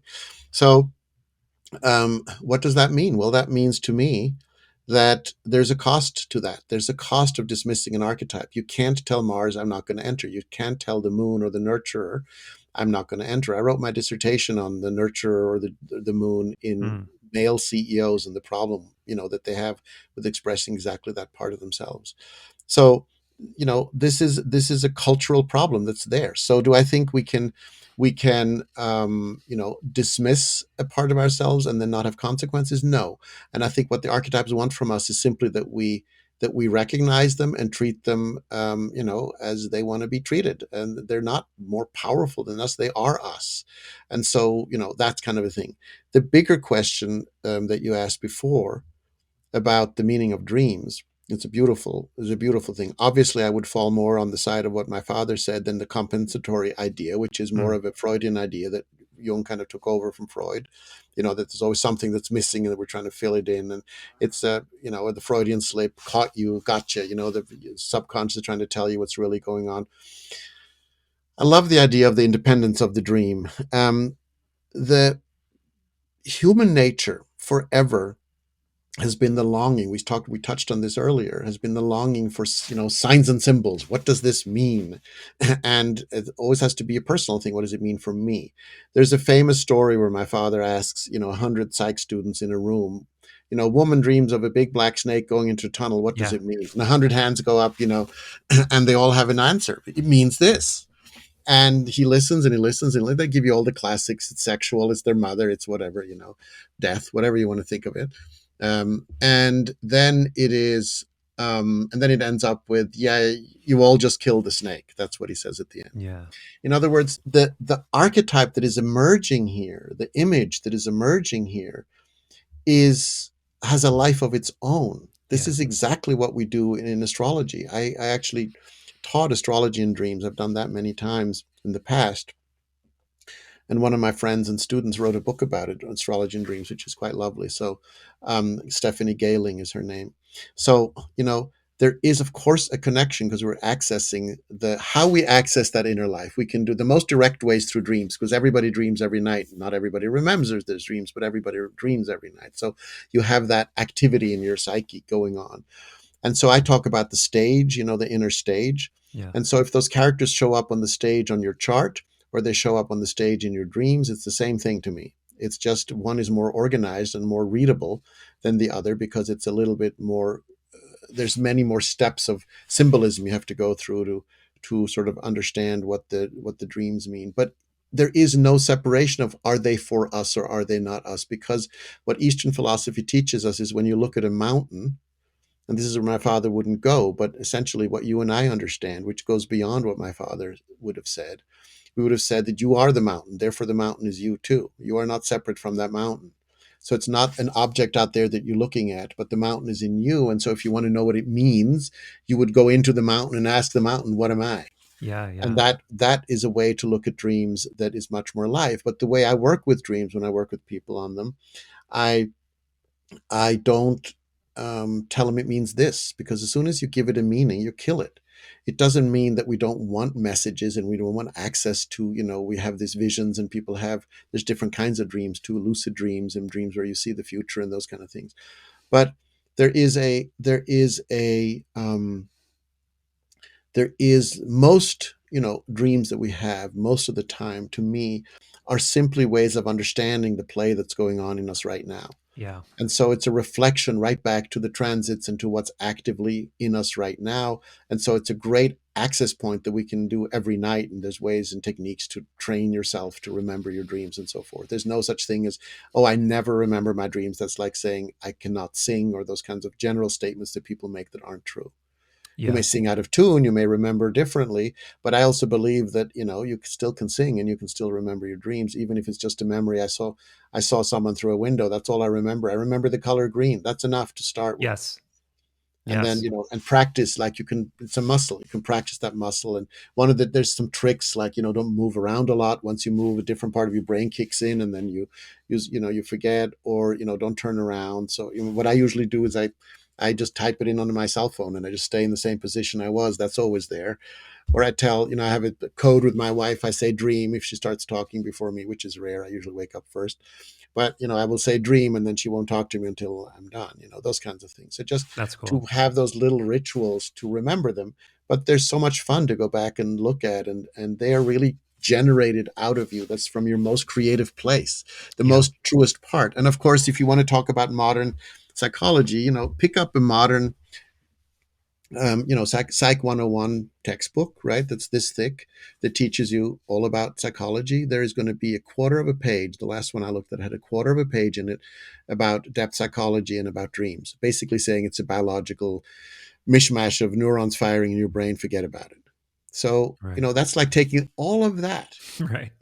Jacob's dream in the Bible, the whole richness of dreaming, and just throwing it out because it's such a right brain thing. It's so scary that we're not going to go there. What that Yeah. does to a whole industry is just scary. I mean, Molly and I got into this a little bit about, psychiatry and psychology and how it's missing soul. That's because it's not going there. So it's a choice. That's a choice. It's really, really destructive to therapy unless you just want people to function better, as in I can now get up and down every day so I am well. No, you're functional. So well would be some kind of a soul connection to that getting up and down. Right. Yeah, and not only, by the prevailing mind virus, it our dreams just, neurons firing and neurochemicals, you know, doing strange things and having this epiphenomenal effect of what a subjective thing that we call a dream. That's all consciousness is, by the way. All the consciousness is some epiphenomenon of like a really complex mushy deck of cards that's like or whatever, whatever it is, complex system of interactions, and then there's this ghost exhaust popping off of it that we call being conscious. And I think, you know, you're either on that side of the fence or you're not, I guess. But um, But wait, you see, that's there's again. I don't want to make this into a dyad. You either believe in that or you don't yeah, believe yeah. in that. You're either a left brain or you're a right brain. You're either with me or against me. I want to. A third way to think about this would be as follows: to say, ask yourself two things. First, what would happen if, and even ask a dreamer, ask yourself, what would it be if you lived a total rational life and only lived according to things that you can measure? It's a perfectly legitimate way to think. So ask yourself that consequences of your thinking to the Mhm. quality of your life. That would be the first question. Second question is, what do you do with those things that you can't explain? And what does that do to you? So, for instance, when you fall in love and you're completely left brain and rational, you know, and let's say you say, well, this is just neurons, or it's chemistry, or this person's their smell, makes me something trigger something in my brain, whatever that is, it's pheromones. If that's your approach to love, that's your choice. That's perfectly fine. Ask yourself what you might be missing, and is there a cost to you for thinking that way, and maybe just being curious about what are all those people throughout history who have had all these other phenomenological experiences that they have described in some way, shape, or form, through art, through music, through all these different forms, dance, right brain expressions, poetry, writing. What are they talking about? Am I missing out on all of that? Sometimes I think of Ray Gross's metaphor of the fly on a Shakespearean stage in 1640, and all these actors are dressed in these fantastic uniforms and these great outfits, and there's a beautiful stage, the royal Yeah, whatever, and the fly is on the stage, completely consumed with getting the breadcrumb that it's holding back to where it's going, right? That's the whole job. Never looking up, never realizing the play that's going on. So to me, that's the problem with being totally rational, is that you miss the play. It's a choice. I don't say, if someone wants to make that choice, I think they're paying a really big price for it. And I think, yeah, it's based on some kind of a fear. I lose my own control. I lose my power. I lose my freedom. No, it's the other way around. I can do gladly that which I must because I am part of the play. yeah, yeah. I think to me, it is the choice that kills me. It's like I don't understand how this incredible mystery that is the human experience and consciousness. I don't understand why people feel compelled to make that choice. As in, this is what I must believe. I must believe in either pure neurochemistry and reductionist physicalism, or I must believe in, spiritual proposition X, Y, or Z. I don't understand how you can intellectually, honestly say that you feel like either or is fully satisfying, or that either or has monolithic truth. I don't get it. I Why, don't. why can't we have both and, like Einstein did? The older Einstein came, the more Mhm. metaphysical he became. Yeah. Why can't we do that? One of the greatest minds. Newton was a great astrologer. I mean, why is Oh that yeah. wrong? Why can't we do both? So the point is that it's picking a side is not handling complexity. It's much simpler to pick a side, and I don't have to deal with all this other thing that doesn't sort of make sense. We talked about complexity capability last time, which means a full brain approach to life, which means being able to use your left brain. I'm not against left brain. I'm not against Right. logic. I have engineering degrees. I get it. I understand left brain thinking. I love math. I love to program. I love to be analytical. Those who are afraid of left brain stuff, or I should say, those who extol left brain stuff and think it's everything, are also going to be, in deep trouble with the Yeah. increasing use of AI, because AI can do left brain stuff way faster than we ever can. It can't do right brain stuff, but it can do left brain stuff really well. Right. So it can simulate right brain stuff, but not really access, other worlds. Totally. And so it can Yeah. copy what others have done and make new combinations, but that's really a that's a left brain process, just very good at it.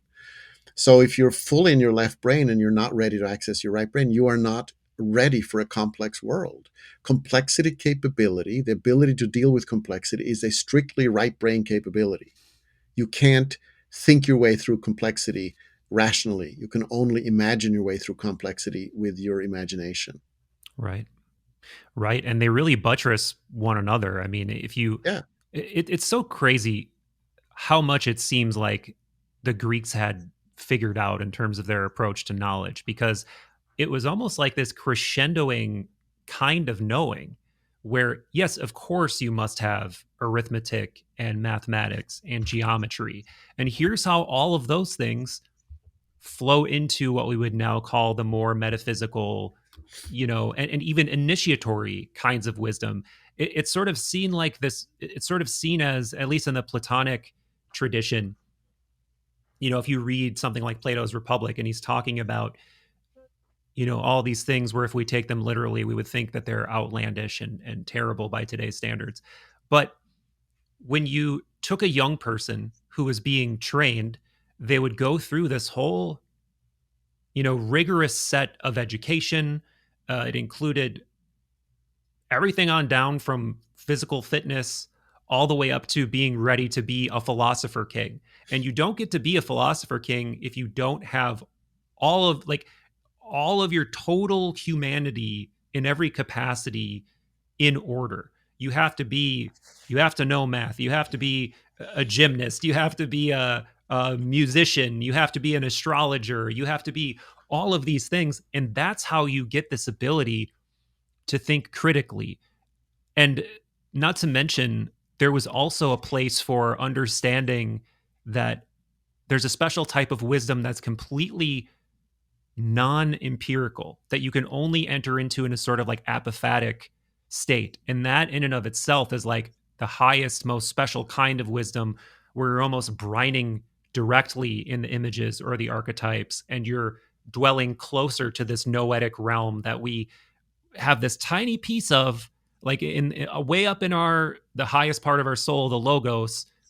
And then only if you have all those other things in order do you actually get to take something valuable back. Because it's sort of like seeing, a 19-year-old who goes and takes a heroic dose of mushrooms versus somebody who's like brilliant in all kinds of different ways. They're going to come back, they might have the exact same experience, let's even bring it all the way down to that, and they might have a completely different interpretation of the experience. They might take that experience home in a way that looks like pure ego inflation, or that really looks like, whoa, this person was dancing in enlightenment for a little while, and they really came back with some insight, and they're a different person now.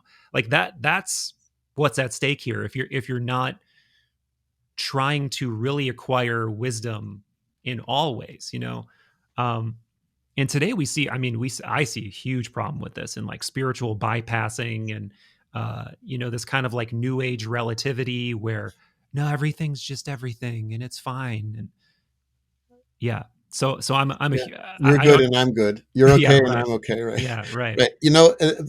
What comes with the age of Aquarius, we might have touched on this last time a little bit, but what comes with the age of Aquarius is also,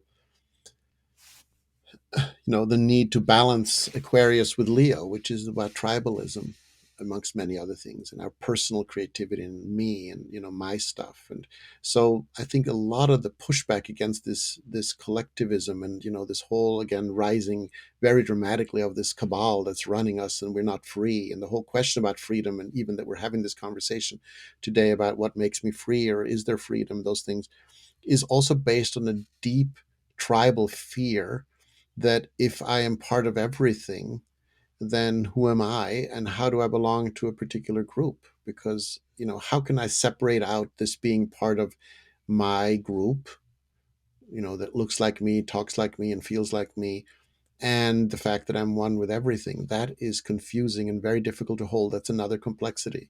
Yeah. And so being able to hold that complexity, because there's emergence going on both sides here all the time, takes takes practice and takes trust that that's possible, that the human beings can actually do that. And we need to respect people's tribal fears. There's a fear that if I go I lose my, my maybe very liberal and maybe anti-religious friends if I go into astrology because they say that's not rational. My scientist friends, right? Yeah. Or I lose all my scientist friends if I do, a mushroom trip because they say, well, now you're really, you've gone nuts or whatever else. So it's there's some kind of a tribal fear that they will step out of the zone. If I take mushrooms, I will no longer be accepted into my religious community. That's a real deal for a lot of Yeah. people.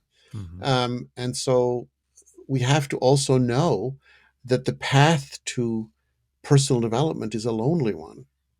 Yes, you can find people who Yes. are walking their path, and you can find comrades along the way you can, link arms with and walk for a while.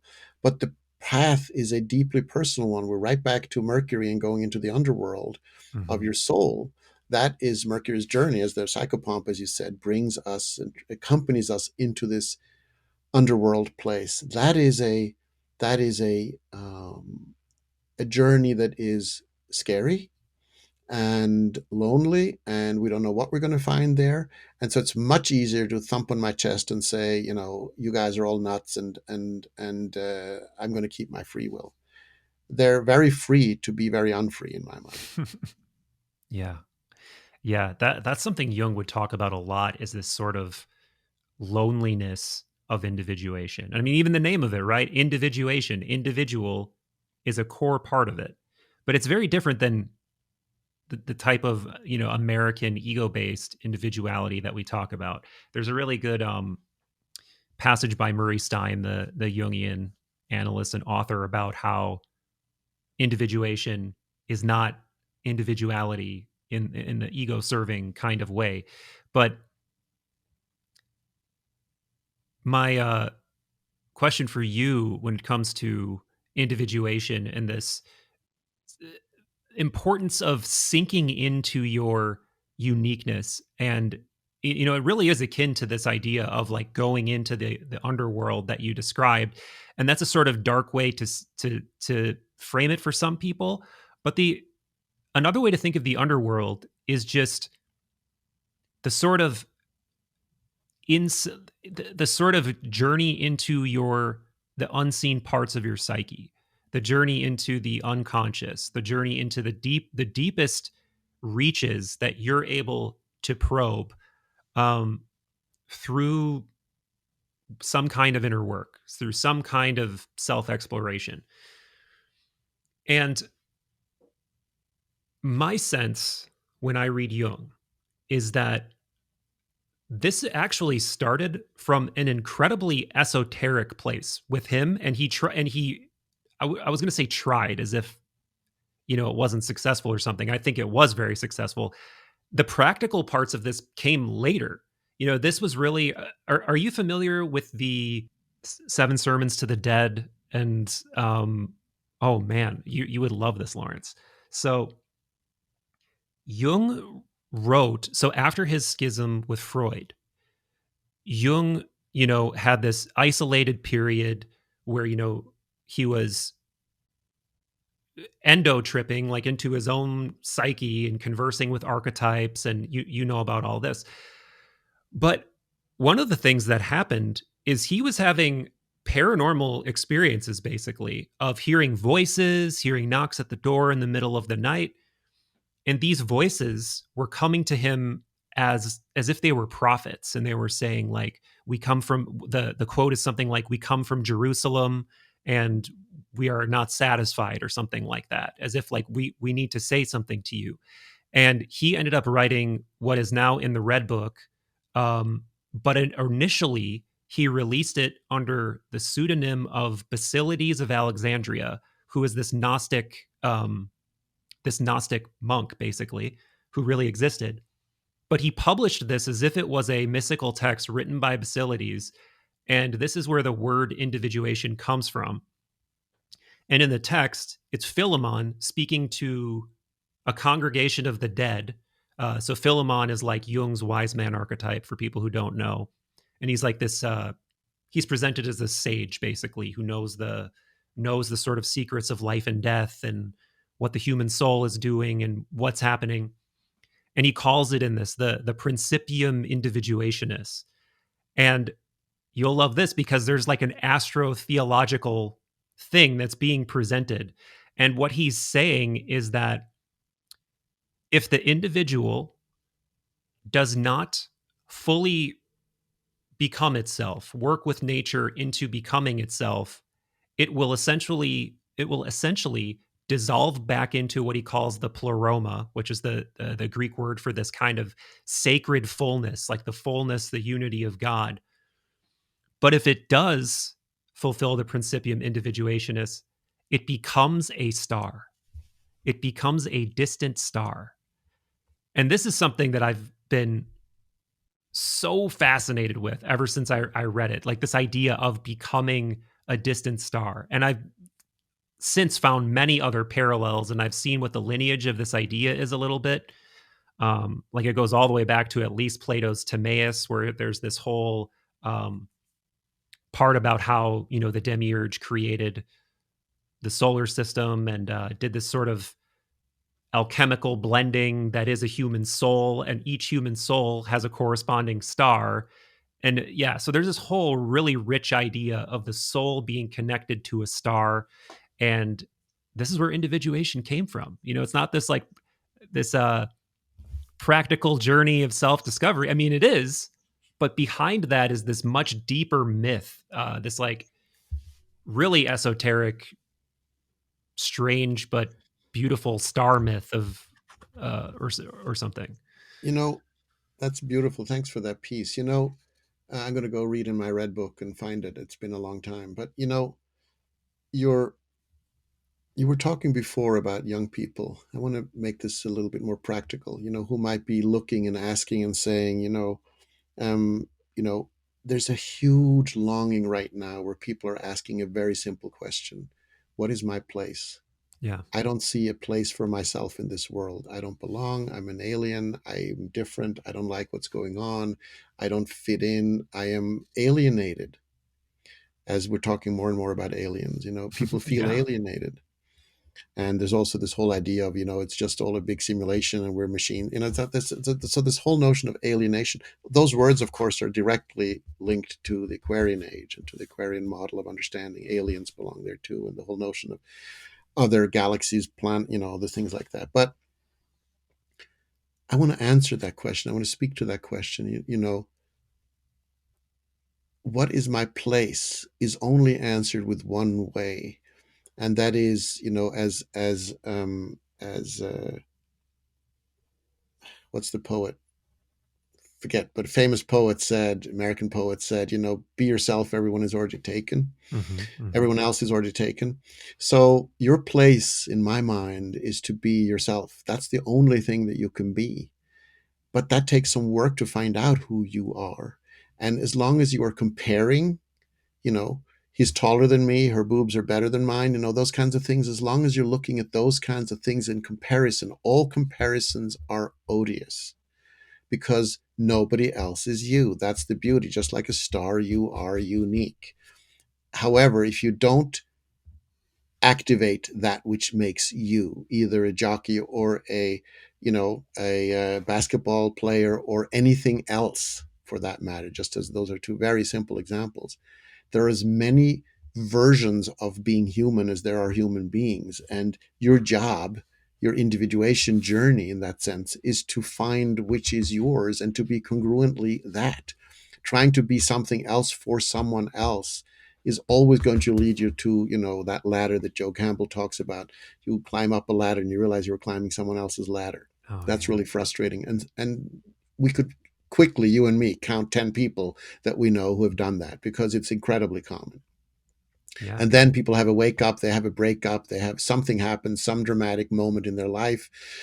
And suddenly it's like, what the hell am I doing with my life? And then there's that kind of midlife crisis, or that can happen in your 20s. It can happen all kinds of times.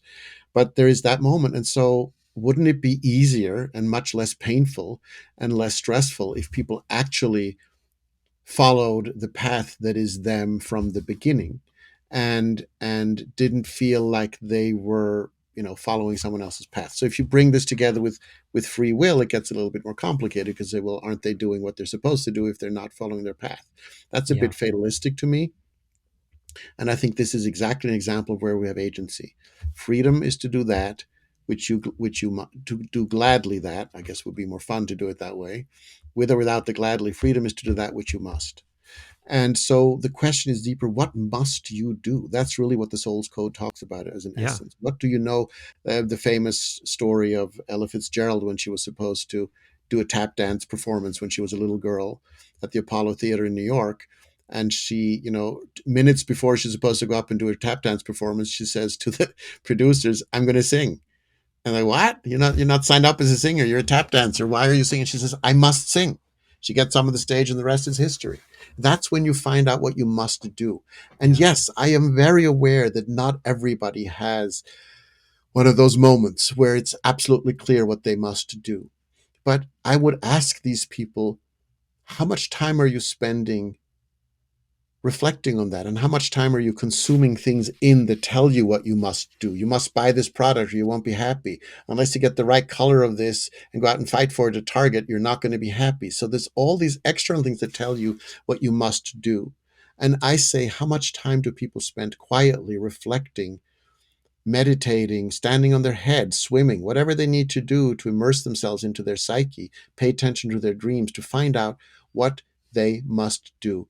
And often it's one of three things. I write about this in alignments in my first book. In this book, I write about that.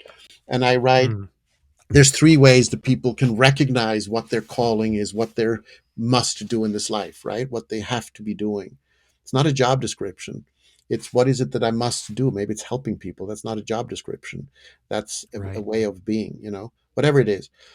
And so again, finding that passion, that thing that I must do, there's three ways, I think. The first way is to have a moment where you just know, where you just have an awakening moment, like Ella Fitzgerald had.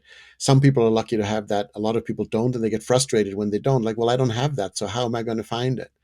That's fine. There are other ways. A second way would be to pay attention to calamities when things go really, really Mm. wrong and horrible. I had a lengthy talk about this with Molly. That to see the silver lining in the horror, and to see how has that guided me and helped me become really clear. This is, the horrible example is the rape victim who becomes the best rape counselor ever. Would never have Right. happened without Yeah. the prior. So this is the knowing, the knowing of sorrow and pain, and then being able to translate that into what you must do. Mm-hmm. The third way is to look at your chart, because in your chart, that's what I read. I mean, that is something where you can find an astrologer who can talk to you about your life purpose. That's what astrologers can do if they're trained in that direction. So, you know, I'm saying these are three ways that I know of to actually get some clarity in that on that path. Sometimes we ask others for some help, and sometimes we ask, we just have an experience ourselves. But there's nothing wrong with doing that. Psychology and therapy is incredibly unequipped to deal with this question, and so many people are asking that question. That's why I wrote that book 20 years ago. Mm. There's a huge longing. People come with that question: why am I here? What is my purpose here? And if you can't help with that, and you go into, well, tell me what your mother did to you when you were little, Right. it's just not going to get. And I'm not shaming or talking down to therapists. All I'm saying is that the whole model of training therapists, as we just said before, is soulless. It's not about soul, it's about behavior. It's about, you're not functioning, let's get you back to functioning. And it's also very much developmental. Therefore, what happened to you as a child is totally definitive of what's going to happen to you now. And there's a developmental component to all of us, of course, but there's much, much more. Where is soul in all of these conversations? What does the soul want that's independent of what your ego thinks it needs? Yeah. Yeah. There's so much there, and that was a beautiful musing, all of it.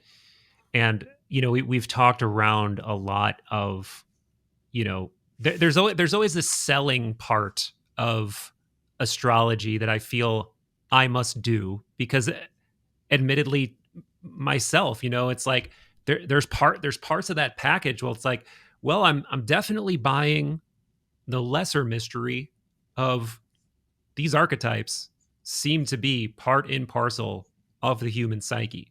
These templates, these grounds of, like of emotional qualities, of whatever you want to call them, they're definitely there.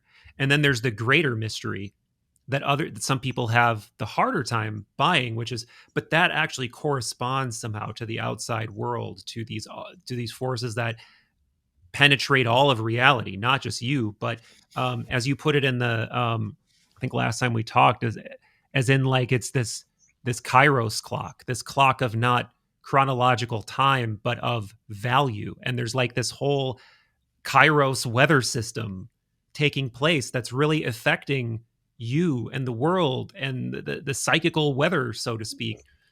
And I'm confident that I can at least sell everyone the lesser package, So, But okay, so yeah, wait, yeah, this is important because I like to point that out. I am not selling anything to anyone. I'm not telling everyone here, get a reading. I really don't think that's the path. mm, Astrology is not for everyone. It's a language that is a specific, works for me. There's tons of other pathways. It's mm, one that I followed. Somebody who knows how to read, who's a good psychic, someone who's a good at reading hands, someone who's as good as reading faces. There's all kinds of other tools. But the question is this: if you're setting out on a journey with a small sailboat onto a large body of water, wouldn't you look at the weather? yeah, That's all astrology does, or any of these other tools. It just gives you a weather map so that you know how to set your sails accordingly. Because you don't want, if there's a storm, if the wind is coming from one direction, you want to go into the wind or zigzag. If you go sideways to the wind, you're going to get blown over. So it's simple stuff like that. Now, some people say, I don't need a map. I don't need the weather. I'm a great sailor. I can adjust to whatever the weather brings me. And that's the ego approach. I would rather have a weather map. I'd rather know where the winds are blowing.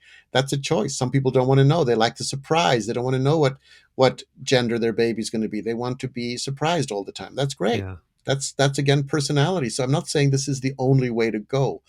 I'm saying that the core philosophical idea is that you have a purpose here and you have a path here, and your sailboat is supposed to go someplace which may or may not be determined. That's not even so relevant to the conversation. But if you feel lost, then isn't that a sign that you are searching? yeah, Unless you just go into nihilism, and that's then beyond where you want to do something. But a lot of people just want to have where is that light at the end of the tunnel of the place that I'm sitting in and of the world that we're in and everything else?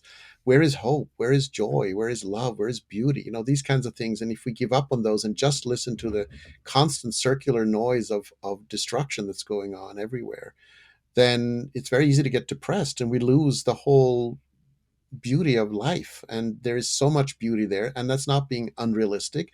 It's recognized holding this that's difficult and hard and sad, and at the same time adding all these other things and making a much richer palette of paint to paint with. absolutely. And I appreciate you taking it down to the practical. You're a master at doing that, but you're also a master astrologer. And I would definitely regret it if I don't ask you, at least broadly, what the weather is looking like to you. We've already brushed up against this idea of, if we're using the travel analogy of like, we are arriving at a new continent, like we are arriving at a completely foreign land, however slowly, in this idea of shifting ages. Like, um, this is like something that only happens every 2,000 or so years, right? And that looks like moving into this energy that is archetypally much more flexible, much more rebellious, much more doing away with old power systems. So I'm aware of that. I'm not as aware of everything else going on, but I'm certainly aware of how it's all constellating, and it feels very chaotic. It feels, we have wars going on, we have societal upheaval, we have inflation, we have all of these crazy things going on. Are these all things that you see being clearly displayed right now? Yeah. So, I think it was, again, Campbell who said, all eras come breaking in with violence, something like that. Mm. I'm not quoting him literally. All new eras come in, it's a violent thunder arrival. It's not going to be peaceful and kumbaya because people hang on to the old. Nobody likes change. It's as simple as that. So the first thing that we see, if we agree with what you're saying, if we agree with this Aquarian age shift that's going on, if we just look around and use that lens to explain, then it also makes a whole lot of sense why so many people are trying to hold on to the old and why ultimately they must fail because the arc of history is moving forward into a different direction. And so that's why it's just, to me, that's why it's so tiresome to hear people try to go back to the 1950s. It's like it's a moot point because time is moving on into a different place. And so I have said before, I think I said that to you last time, the way to become comfortable with the new age is to activate your inner renegade, because that's the planet or the part of us, the archetype that belongs to Aquarius. So the part of us that already knows what this age is about, because it's tuned into that energy, it's that part of us that knows that, is the renegade Aquarian. So if you're uncomfortable with your renegade, or if your renegade is so off the charts that you think nobody's going to tell you what to do, as I said before, if you're not in that optimal zone of expressing your renegade, or you're so disconnected from your renegade that you're terrified of your own inner rebel, then you're not very future fit. Then it's very difficult for you to go through this transition. If you are in that healthy space of knowing what to throw out and what to invite in, and understanding the importance of change, and sometimes just changing course directly midway, these kinds of things, like the wind changes directions, boom, how do you reset your sails? That's a renegade skill. Then the more you become comfortable with that, the more you can align yourself with this new age. But what you're actually asking me, what I hear you say, is that yes, so the Aquarius shift, this 2000-year shift, that cycle is very, very, very much in the background of everything. So you have the sensitivity to see it everywhere because you have that sensitivity. There's other cycles that are less long that are also all coming sort of to a head right now. Astrology is the knowledge, is the learning about cycles essentially. And so one of them is, of course, the Pluto return, for the US that happened last year. And Pluto being, death, dying, and rebirth, the most powerful of all planets, to me, a very feminine energy, as it represents much more the life giving and life taking power that maybe Kali or these goddesses express well. Um, this energy is shifting and has changed structures that we've known since 2008 when Pluto moved into Capricorn tremendously. So the US has gone through its Pluto return, which means that the US was born, last time Pluto was in the same place. So Pluto's gone around the sun Wow. once in that period, 248 years or so since the founding of this country. And so that cycle is enormous. Only old countries in the old country, have had their Pluto returns, and interesting things have happened. Others have studied this and written about it if someone is interested. But for America, it's been a deep navel gazing, coming back to the original and to the beginnings. How often right now do you hear about, what founded this country? Well, who are we? Who do we want to be? What about democracy? Was this just an experiment? Is it over? These questions wouldn't come up without a Pluto return. This is foundational as you can get. It is the basis of our existence. And Aquarius rules, and so structures that we've known, that we've trusted, that we've believed in, who still believes in any kind of structures, from tearing down the institutions that we know, to not trusting them anymore, to finding the rot in them, to all these kinds of things belongs to that. The opening up. Pluto takes everything and opens up. Remember my line about Pluto: bullshit doesn't survive a Pluto transit. So any bullshit that has been in the systems is being purged. And it doesn't matter which side of the aisle you're on, you're going to find that somewhere. You're going to Yeah. believe that. Yeah, you see, they see, you can point to it. But And that does it doesn't matter. The aisles don't matter. What matters is the fact that BS is being purged everywhere, and we end up with something different as it goes down to the bone of existence. What that's going to look like. But we're asking the questions of essentially, what is it to be American? What is it to have American? Because America still is some kind of a, you know, leading figure for the whole world in many, many ways, despite all the changes we've gone through. And the, you know, it still is that in many ways, and the dollar is still what it is, and we still have area code, we still have country code number one. I always think that's funny, you know, Yeah. that idea where the shining beacon on the hill, Reagan's a fantasy, that thing still exists, you know, despite all the changes. And yes, it's diminished, and some people say, well, India's going to take over, or China's going to take over, and all of that. But that's, it's not the point. The point is that we as Americans have to ask ourselves, who do we want to be? And this is a moment of that choice. And this is not a simple moment.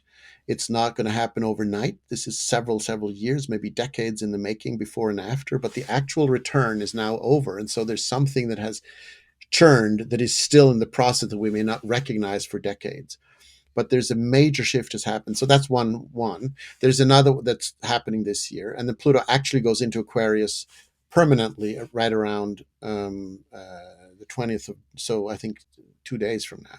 One of my patrons actually asked me specifically about that. And I was like, I don't know if I can specifically get to that, but here we are. So Yeah, so if you Pluto wouldn't goes mind. into Yeah. Aquarius. You know, it's been in Aquarius before, went back into Capricorn because planets move like this through the sky. That's complicated. You can look that up. It's called retrograde. It's easier to show than to explain, so you can see that in graphics.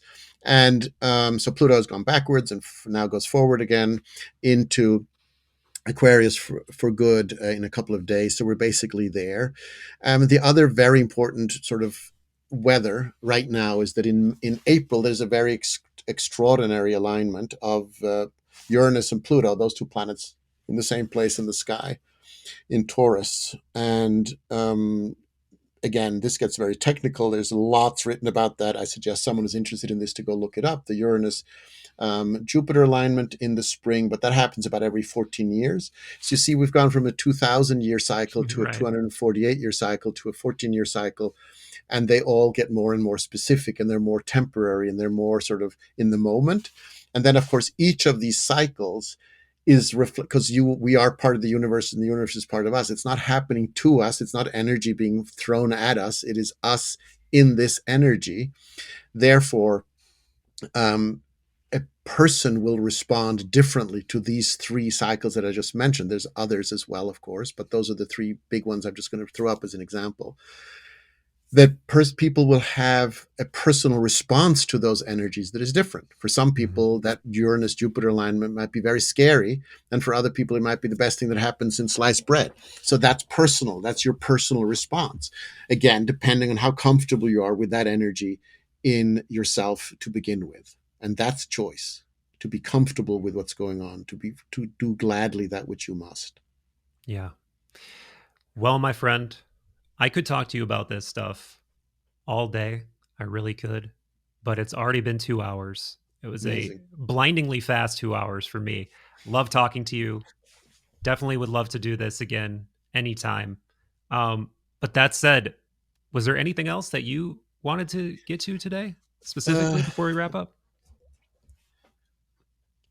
I think we're getting into a time where people are demanding, you know, answers, and I think you know what you're offering. I just want to compliment what you're doing because it's allowing people to think about the more important and deeper things than, you know, what's the best aftershave I should get to get, you know, the girl, or that kind of a thing. It's like, let's think a little bit deeper and richer. And there's such a hunger for that that you're providing, I think, a service for people to reflect. That's really all it does, is just reflect and get to that inner peace and ask yourself, where is what I'm saying coming from? Why am I saying this? Who said that to me before? What, you know, where is the freedom in me repeating what other people have told me to say?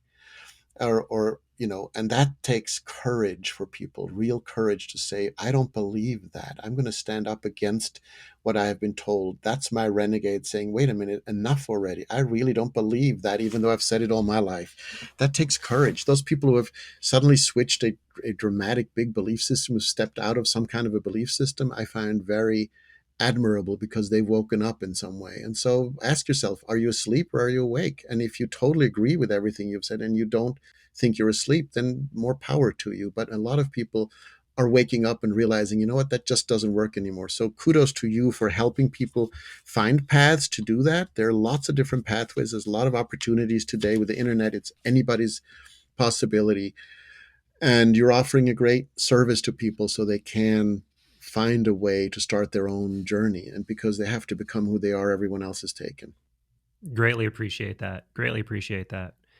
And yeah, I don't even think about it that way. There's a selfish catharsis that I get from doing this. I really enjoy it. It helps me understand the world a little bit better, or at least ask better questions, or understand which questions to continue brining in. But there's Um, nothing wrong with that. You see, there's nothing wrong with that. It's like that, I had a therapist once say to me, I became a therapist. No, oh yeah, I became a therapist because I needed one 24/7. right. And so that's we all do that. I'm in this work because I'm trying to find out, I'm figuring out, I'm trying to find my place in the universe, just like hopefully other people are. So that's our journey together. It doesn't mean it's less valuable because there's something in it for you. It just means that you are also being honest about demonstrating your own path, which is perfectly fine. I think it's not about, you're listening to other people's views, and that's different than saying, here's, I'm going to tell you the truth. That's different to being one of those radio personalities who just screams their truth at you. Right. That's Yeah. different. That's Yes. so yeah. Well, thank you, my friend. I look Thank you. forward It's to the been next lovely. one. And You too. yes, we'll do it Take again. care. Thank you.